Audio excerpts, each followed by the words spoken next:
Magluluto tayo ng ginataan tulingan. Pero piprituhin natin yung tulingan.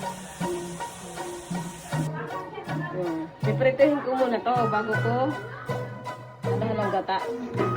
Para maiba naman. Actually, ganun naman talaga ginagawa nila sa tilapia yung ginagataan nila. Siyempre. Ano yan? Okay. Sigurado naman ako, alam nyo na din to mga par. Pero mas masarap din talaga sa tilapia yung piprituhin mo muna tapos gagataan. Natry ko din kasi yun Masarap at mas malasa.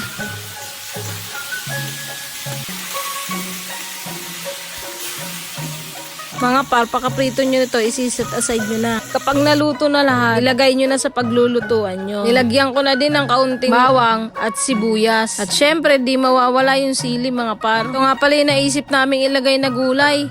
Papaya. Sanggata nga lang pala yung ilalagay namin. Pinudburan ko na din yan ng pampalasa. Pero syempre, depende pa rin yun sa inyo. May lasa na din talaga yung isda. Yun, kumukulo na siya. Pwede nyo na din ilagay yung unang gata. Nga pala mga par, may hinimay din sila mamang malunggay. Kaya ilalagay na din namin yan. At pag nailagay ko na nga din pala yung malunggay, pwede na yan mga par. Pakuluan nyo na lang ng kaunti. At ano pang ginagawa? Kumuha ka na ng plato at magsando ka na. Pero syempre, tiki, mantay muna.